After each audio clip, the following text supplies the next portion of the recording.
You're listening to the Astromommy Weekly Horoscope, a forecast that hopes to shine a light in the dark, helping us all see where we've been, where we are, and where we're going. Whether you're a first-time listener or a long-time subscriber, thanks for being here. I truly appreciate you being in the Astromommy community. I hope you enjoyed this week's horoscopes and card reading. If you would like to support the Astromommy newsletter, there are several ways to do so. Without further ado, here is the weekly horoscope. New moon in Sagittarius, Mercury goes retrograde, and the sun squares Neptune. Something new, something old, something true. Weekly forecast for Tuesday, December 12th through Monday, December 18th, 2023. Good afternoon, friends. I hope you all had a nice week and weekend, and that things have been going well for you. If you have been going through a tough time, remember that we have been in the balsamic phase of the moon, and the moon was also in Scorpio, her fall, over the weekend, and these two things together can be challenging emotionally. So if you've been going through an emotional time, you're not alone. I'd like to remind everyone that there are fun gifts in the family Etsy shop. Not only are there astrology-themed items, but also there are mugs with my blind contour drawings on them of celebrities. One of my favorite Sagittarians is pictured below. Can you guess who it is? These are truly one-of-a-kind pieces that I hand draw without looking at the paper, because that seems to be the only way I can produce anything even remotely entertaining. You can check out the full collection of blind contour drawing mugs and prints here. If you have a celebrity or family member that you would like me to draw and put on a mug, I do accept custom orders. Just saying. Honestly, I would recommend doing all of your holiday shopping before Wednesday, December 13th, when Mercury stations retrograde, because I have a feeling there are going to be many delays with the mail this holiday season. It may be a good idea to have multiple plans in case your carefully laid ones go awry. Also, I have changed the weekly horoscope schedule for the next 3 weeks. Because it is the holidays and I am busier than usual and dealing with illness going through the family, I have decided to approach the weekly forecast a bit differently. Instead of going through each day, I'm going to write a weekly overview and card, a moon overview and card, and then we are going to look at the charts of the 3 main transits this week and discuss those, and finish with a 3-card tarot reading. I will still be posting the daily check-ins for the paid tiers. New subscribers are always welcome, hint, hint. This pared-down holiday schedule will allow me a little bit more flexibility during this busy time. Thank you for understanding. As always, if you have any questions, you can reply to this newsletter or send me an email to astromommyastrology@gmail.com. Thank you. Okay, let's get into the astrology. All times are in Eastern Time unless mentioned otherwise. The weekly overview. This week we have 3 important transits to focus on. The first is that the new moon in Sagittarius is Tuesday, December 12th, 2023 at 6:31 p.m. Eastern Time. The second is that Mercury in Capricorn is stationing retrograde on Wednesday, December 13th, 2023. And the third is that the sun in Sagittarius will perfect a square to Neptune in Pisces on Saturday, December 16th, 2023. Okay, so let's summarize these transits a bit. The new moon is always a time of new beginnings or new seeds being planted. So we have the new moon in Sagittarius, the symbol of which is the centaur, half human, half horse, who represents wisdom, healing, and medicine, and also rowdiness, nihilism, and hedonism. We will go over the new moon chart later on in the weekly forecast, but basically this is a seeding point of something that we believe, and it will have to do with topics associated with the house that Sagittarius rules in your chart. Because it is a new moon, that means I will be posting a new word list for this Lunar Cycles Poetry Slam, so keep your eyes out for that coming soon. Mercury retrograde in Capricorn starting on Wednesday may bring about all the usual delays, mishaps, and technology glitches, but also heralds a time of revision, reworking, and/or reorganizing your priorities and your resources in a way that can sustain your climb up the mountain. Capricorn symbolizes ascending the mountainside with perseverance and stamina, but since Mercury will be traveling back into Sagittarius and then stationing direct on January 1st through the 2nd, 2024, it's like Mercury needs to go back to the land of freedom and inspiration and gather up a bit more hope, faith, and vision to make it up to the summit this next year. Pluto will be ingressing into Aquarius at the end of 2024 for good, and so it's almost as if Mercury, knowing this, needs a refuel of fire energy.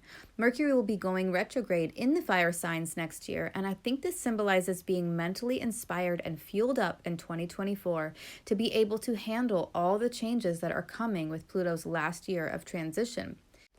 So this retrograde in Capricorn is a very important refueling moment. Because it starts in Capricorn, there are plans and the discipline to follow through on those intentions. Then he picks up the torch, as it were, in Sagittarius and starts the new year with a full tank of gas.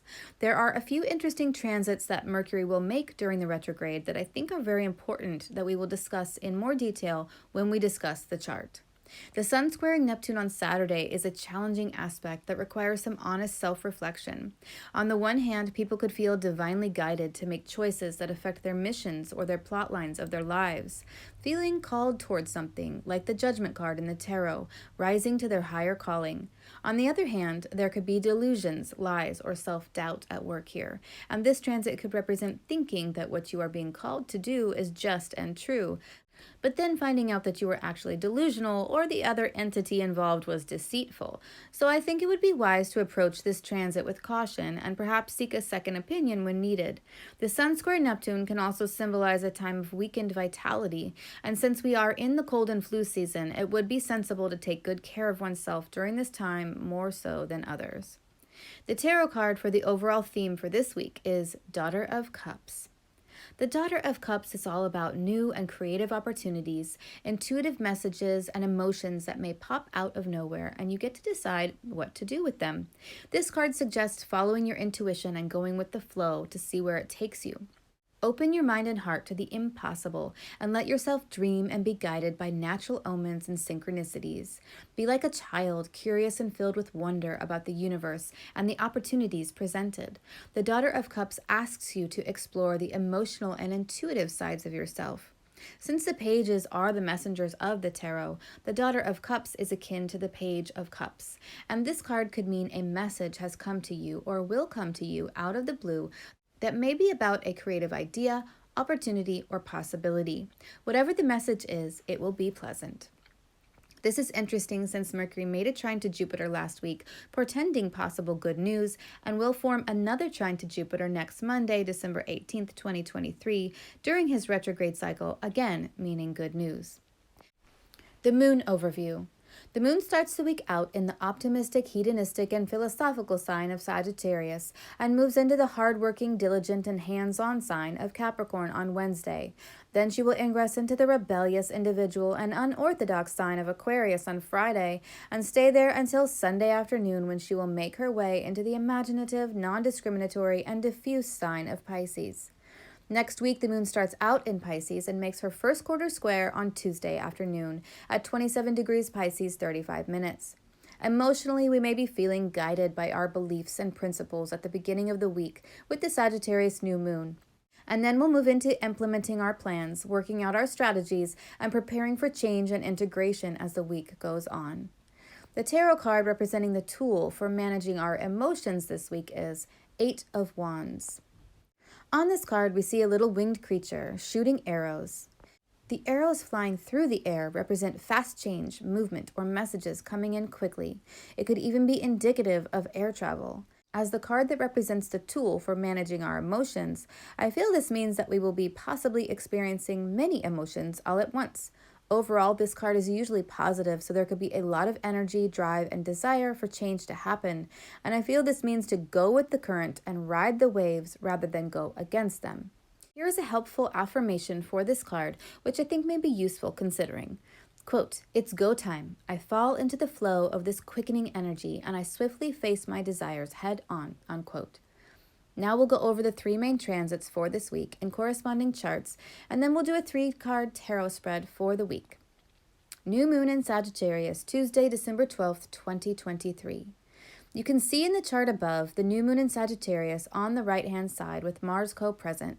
The sun and moon are separating from their quincunx to Uranus and Taurus retrograde in the upper left of the chart, but they are both applying to a sesquiquadrate with Jupiter, who is co-present with Uranus and Taurus and is retrograde as well. Venus in Scorpio at the bottom right of the chart is applying to a sesquiquadrate to Neptune, located at the top of the chart and co-present with Saturn in Pisces. Jupiter is the dispositor of this new moon since he is the ruler of Sagittarius. Therefore, what is happening with him is incredibly important. First, he is retrograde, but only until the end of December, so about 2 more weeks. Second, he is still engaging in a trine from Mercury and will be for the first part of Mercury's retrograde. And third, he has just separated from an opposition from Venus in Scorpio, who is moving toward a trine to Neptune, which will perfect on December 25th, 2023. The moon and sun will also move into a trine to Jupiter. The moon on Wednesday, December 13th, and the sun on December 27th, 2023. So Jupiter is looking forward to many positive aspects as well as stationing direct by month's end. I think this means that this new moon is heralding an upcoming shift in fortune. We can also see this upcoming shift indicated by the sesquiquadrates in the new moon chart, which speak of something that has been started but is experiencing some delays at the moment. Once those obstacles are removed or dealt with, the thing that was started will come to pass. So we have a new, hopeful beginning in whatever house Sagittarius rules in your chart that may experience some delays or growing pains as it gets going, but eventually it will be smooth sailing. Mars is in a semi-square to Pluto in this chart, meaning that we want things to change or go faster right now. But we have to wait for the right time. The right time is signified by the upcoming trines from the Moon, Sun, and Mars to Jupiter. Mars will ingress into Capricorn on January 4th, 2024, and then trine Jupiter on January 12th. Mercury stations retrograde Wednesday, December 13th, 2023. Mercury stations retrograde at 8 degrees Capricorn 29 minutes. Last year, he went retrograde in Capricorn at 24 degrees on December 29th, 2022, and traveled back to 8 degrees, so it was a full retrograde in Capricorn. This year, he starts out in Capricorn and goes back to 22 degrees Sagittarius 10 minutes, stationing direct on January 1st through the 2nd, 2024. So there is a change mid-retrograde in Mercury's sign, and thus a change to his dignity, and I feel this will add a significant flavor shift to this cycle. Let's take a look at the Mercury retrograde chart. I will be posting horoscopes for all 12 signs on Wednesday. You can see the star of the show, Mercury, located at the bottom of the chart above. He is not directly aspecting anything at the start of this retrograde, but he is still within the 3-degree range of engagement with Jupiter by trine. He made a trine to Jupiter in direct motion on December 7th and will form another trine to him during his retrograde on December 18th, and finally a third trine to Jupiter after he stations direct on January 19th, 2024. So I feel that Mercury trine Jupiter is a transit that we are seeing a lot of over the next month, and that is pretty exciting. Mercury and Jupiter in a harmonious aspect can mean good news, good judgment, and positive thinking overall. It could also represent prosperity in the marketplace, thinking about the big picture and lots of little things, details, and micro components falling into place for the benefit of all involved. I really like this transit being part of this retrograde cycle, as it may help us to deal with the typically annoying aspects of a Mercury retrograde, like tech glitches, communication problems, machines and cars breaking down, etc. Because this transit is happening right after the new moon in Sagittarius, that chart is very much still in play as well. So there is the feeling that the new beginning that we are embarking on in the Sagittarius house of our charts is being coupled with the need to revise, rework, and reorganize something to make it all work out in the end. As I said in the opening, it's like Mercury has to go back and get some fuel to be able to move forward with a full tank of gas. Another interesting thing about this retrograde is that Mercury will be making squares to Neptune. He made his first back on November 27th, and he'll make the second square to Neptune during the retrograde on December 27th, and then he'll make the final square in direct motion on January 8th, 2024. This aspect can mean lies, deception, and delusional thinking, or it could mean a heightened sense of imagination or creativity, or producing something ethereal, otherworldly, or mystical through the voice, words, music, or writing. So on the most positive note, this could mean producing some writing, music, or means of expression. And on the negative side, it could be symbolizing deception, lies, or literally a weakened voice, sense of speech, or foggy head. Sun squares Neptune Saturday, December 16th, 2023. The Sun squares Neptune twice a year and can symbolize a moment when we are hypersensitive to the stimuli around us, be it physical, emotional, or spiritual. This extra sensitivity can create imbalance, which can lead to fatigue, stress, and even illness. Some of the classic interpretations of the Sun-Neptune combination that are positive are things like feeling spiritually illuminated, having more compassion for those who are less fortunate than yourself, and a heightened sensitivity to omens, signs, and divine messages. On the negative side, we have a decrease in vitality, feeling confused about our life or our purpose, and deception with the self and or others. It can be an enlightening time either way, but it has been my experience so far over the last almost 2 years of tracking the daily transits that the Sun square Neptune has the tendency to challenge our physical bodies, as well as challenge our ability to cut through the mental fog, confusion, and clutter in our minds. It's a time of detoxification, and sometimes when you detox, you may experience fatigue, headache, and that sort of thing. So this transit seems to show up sometimes in a physical way. It can also be a spiritual release and can signify a time when solar figures and themes are explored or set free into otherworldly realms. Looking at the chart above, you can see the Sun at the bottom of the chart in a square, a 90-degree angle, to Neptune and Pisces on the right of the chart at about the 3 o'clock position. The square is said to be of the nature of Mars, so there is always challenge, work, energy, and a push with the square aspect, as well as the sense that we are fighting for or against something, either physically as with an illness or spiritually as with a divinely inspired purpose.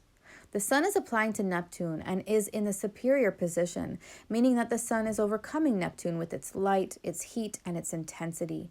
In the summer, on June 18th, 2023, when the Sun squared Neptune from his position in Gemini, Neptune was in the superior position, so it was almost like the Sun was hit with a tidal wave and was left soaked, steaming, and confused. This time around, it's as if the Sun's rays are beating down on Neptune, drying up all the water, all the illusion, and cutting through the fog with a strong burst of sunlight. It feels like we are coming around full circle about something, like we've figured something out that we were feeling confused and unsure about, and those feelings may have started during the summer months, and now we can define what it has all been about. I hope this weekly overview is helpful. The Tarot spread. Let's move on to a 3-card spread for the week, representing you, your path, and your potential. The first card representing you is 8 of Swords. On this card, we see a warrior trying to break through a brick wall with his sword. 3 swords lay broken at the foot of the wall, and 4 more swords lay in a neat row behind the warrior, ready to be used once the current one inevitably breaks. 2 crows watch and caw from the safety of a branch. In the traditional Rider-Waite tarot, this card shows a woman whose hands and legs are bound. She's blindfolded and has 8 swords standing behind her. She feels trapped, yet there is an opening and castle in the distance. If only she could remove the blindfold, she would see the way out. On this card, I think it is interesting that the way out is not obvious. So the person on this card is prepared to continue to do the only thing they feel they can do, which is to try to break through the brick wall with their swords, and they will keep trying the same technique until all their swords are broken and they are exhausted. In the upright position, this card means that you feel like you are a prisoner in some way, trapped and without motivation to make a change. This card could suggest a lack of confidence or an introverted personality. It could also suggest that there is a major fear of failure, and thus you feel unable to proceed forward. As the card representing you, I feel that this card symbolizes that in some capacity you feel stuck, bound, or powerless. You may feel like there is only one thing you are able to do about the situation, and so your only recourse is to hope and pray for a miracle that one of your attempts will work. But the only way out is by using your head. This card shows that you need to look within your mind and find the strength to pull yourself out of this mess. Swords have to do with thoughts and communication, so it could be that you are trapping yourself with your self-talk or self-defeating thoughts. Only intuition can tap into what the physical senses cannot see. Would it be possible for the person on this card to hoist themselves over the wall with the help of the branch? Is that what the birds are trying to tell him? What are your guides trying to tell you that you are completely ignoring? Maybe it's time to stop, turn around, and take a good look at your situation with new eyes. Maybe the crows are saying, come up here with us and get a better view so you can see the way out. The second card representing your path is 8 of Discs. On this card, we see 4 women all working side by side on various material crafts, such as weaving, shaping pottery, and beading. The 8 of Discs is about working and being prudent. Clearly, the women on this card are hard at work, deep in thought, and contemplating the next step in their various tasks. This card symbolizes that where you are right now is in the flow of work, doing daily work and working towards a goal, a physical, material goal. It's so perfect for the position that it occupies in this reading, your path, because clearly it means that you are either on your path, working, or that the path you need to go on is through work. Perhaps this week you are taking a short pause to assess which piece of yarn to weave next, or which bead to add to the string, or whether or not your pottery needs more water or is ready for the kiln. Whatever it is that you are contemplating, you are keeping the end goal in mind, the harvest, the finished product, and diligently and patiently working toward it. And the third card representing your potential is Two of Discs. On this card, we see a woman holding two babies in two slings and nursing one while comforting the other, caring for them simultaneously. She is a young mother of twins. Next to the woman are two film reels representing life going on and on. The reels are linked by a long two-headed snake that encircles the woman and her babies. She stands in a green meadow, her feet firmly planted on the ground, with 4 trees and a crescent moon in the background. The moon is waxing and gaining in strength. The Two of Discs is about balancing your priorities, just as this mother is doing with her babies, and life continuing to move around her. She has many responsibilities, and sometimes they conflict with each other, but she is doing a good job right now, symbolized by the happy faces of her twins. This card represents a very busy time in your life, and that you are doing a good job of juggling your responsibilities. It can indicate a time when you have more than one project going on, or when you are balancing work on your inner psyche and also on success in your career or in the workplace. As the card for your potential, I think it is a positive omen and means that you have the potential to juggle and manage many moving parts all at once. Resource management is essential with this card, so that means energy, time, physical resources, internal strength, stamina, etc. You need to make sure that you are managing all of your resources wisely so that you can keep up the very demanding tasks in your present moment. I remember being a young mother, and it can be extremely overwhelming, all the things you need to do and care for, and it is very easy to let your health, physical or mental, slip to the side. I would say that it is very important to take good care of yourself this week, especially since we are all going to be going through a Sun square Neptune. Self-care is of high importance this week. So eat, sleep, and move well. Conserve your energy and strength as best you can, and do what you need to do in between jobs or while the babies are sleeping to recharge your batteries. So to recap, you may be feeling trapped for some reason and have thus far been trying the same method to free yourself, but your spirit guides are trying to tell you there are more solutions to your problem. Your path is through physical work, apprenticeship, working on your skills, etc. You are either diligently working toward your goals, or this card is showing you that the way through is by working on them. Your potential is the ability to handle it all. The Two of Discs is reminding you that you are incredibly capable of doing the work that is required of you. Like the young mother on that card, she has the ability to nurse and care for her twins, but it doesn't mean it will be easy or without sacrifice. It will take patience, lots of hard work, and perseverance, but you can do it. In conclusion, for the weekly forecast, I would like to end by pulling a soul card for the week to meditate on. A new moon, Mercury stationing retrograde, and the Sun and square to Neptune are a lot of transitions this week. Let's see what comes up. On this card, we see a figure in blue and purples and yellow colors. It looks like their hands are in prayer in front of them, and a hand is coming down from their face or from above, not sure. But it definitely seems like they are looking within for guidance and trying to hear the messages that they are receiving. I would love to hear your thoughts and reflections about this card and the weekly forecast. I wish you all a wonderful week. I hope this is helpful. Until tomorrow, Astromummy. Thank you for reading or listening to the weekly horoscope. Quick links and resources can be found at the bottom of the newsletter. Today's cards were pulled from the Motherpeace Round Tarot and book set, also available in a mini size, and also the Soul Cards by Deborah Koff Chapin. If you seek knowledge and enlightenment, the Astromummy newsletter may be right for you.